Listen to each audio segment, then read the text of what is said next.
Kelompok perlawanan asal Lebanon Hizbullah pada hari ini menyatakan telah melancarkan 24 serangan yang menargetkan posisi, pasukan, dan kendaraan militer milik tentara Israel di Lebanon Selatan dalam 24 jam terakhir.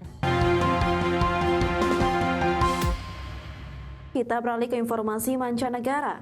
Kelompok Hizbullah menyerang basis pasukan Israel di kawasan selatan Lebanon dalam waktu 24 jam terakhir. Ya, Hizbullah mengklaim serangan tersebut merupakan balasan atas serangan Israel yang sebelumnya menyasar warga sipil.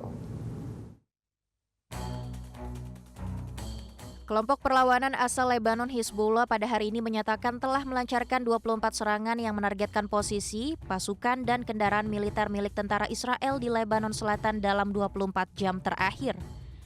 Hizbullah mengklaim serangan-serangan tersebut menargetkan kumpulan pasukan Israel, tank Merkava, bulldozer D9, perlengkapan militer, serta pusat komando yang dibangun Israel di beberapa wilayah perbatasan, termasuk Hiam, Dir Serian, Tair Harfa, Bayada, Rashaf, dan Naqoura.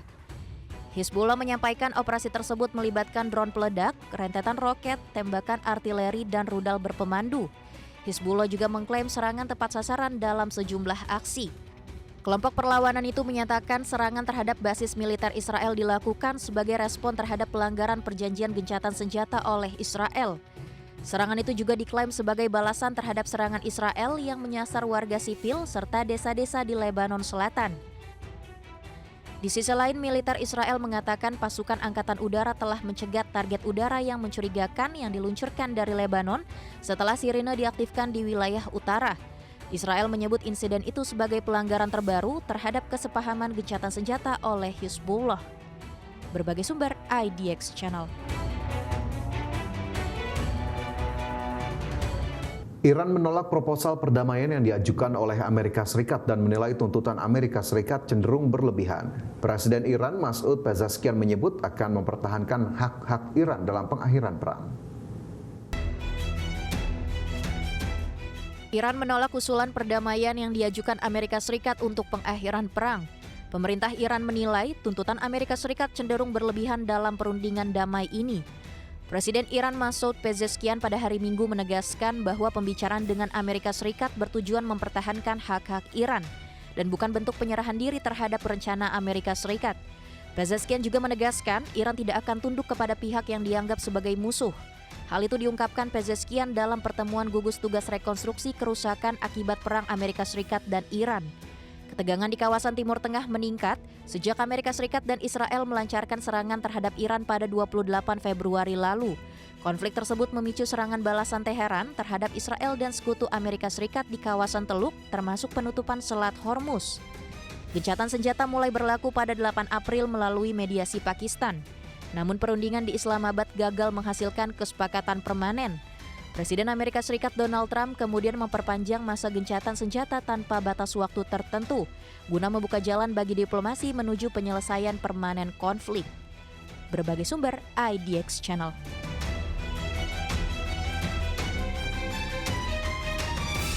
Pemirsa, pengembangan sektor energi menjadi potensi penguatan infrastruktur yang berkelanjutan. Oleh sebab itu, DPR RI menilai pengembangan hilirisasi sumber daya alam memiliki potensi perekonomian yang cukup besar.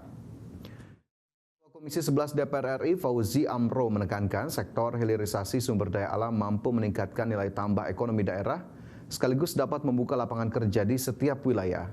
Untuk itu, Fauzi mendorong pemerintah pusat dan pemerintah daerah untuk mempercepat hilirisasi sumber daya alam guna meningkatkan pendapatan daerah yang bisa berdampak langsung terhadap perekonomian masyarakat. Selain itu, pemerintah juga harus dapat mengoptimalkan sumber daya alam guna meningkatkan nilai tambah potensi yang ada.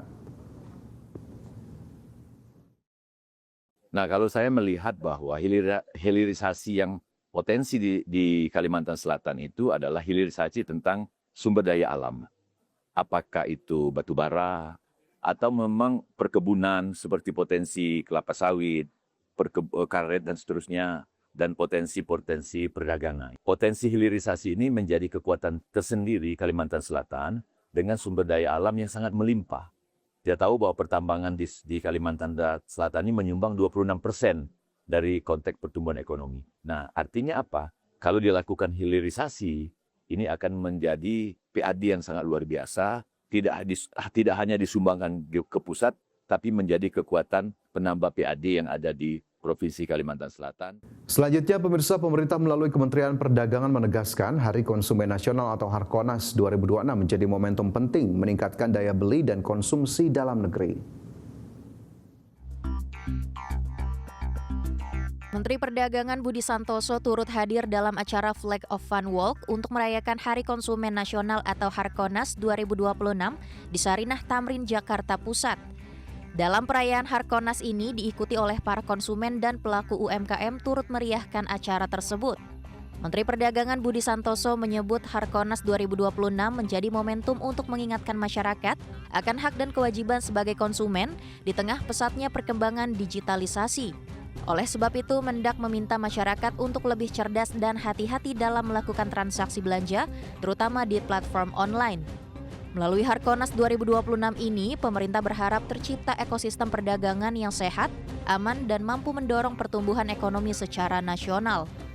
Kalau produk sudah punya daya saing, berarti ya kita bisa menahan laju impor, Bu ya. Nah, salah satu sebenarnya peran konsumen itu adalah bagaimana kita menggunakan produksi dalam negeri dengan baik, tapi dengan syarat adalah produksinya atau produknya mempunyai daya saing. Nah, siapa yang bisa menjadikan produk ini mempunyai daya saing? Ya salah satunya konsumen.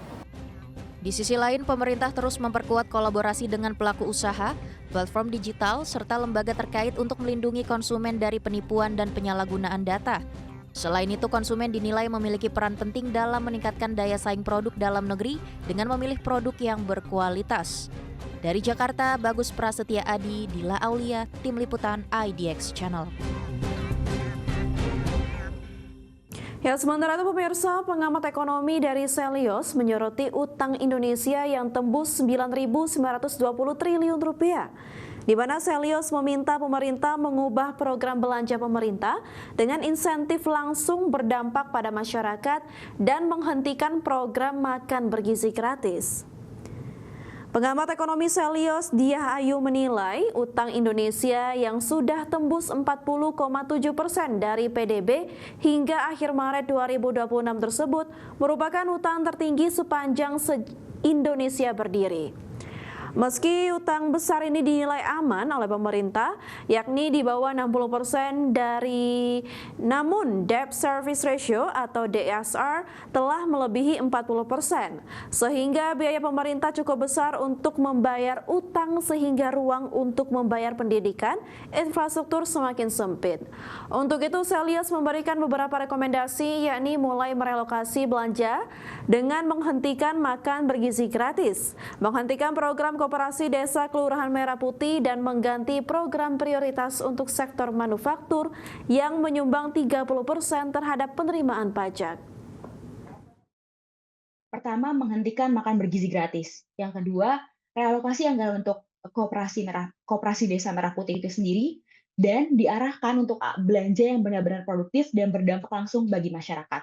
Kita bisa tengok seperti halnya sektor manufaktur yang berkontribusi sebesar 30% terhadap penerimaan pajak.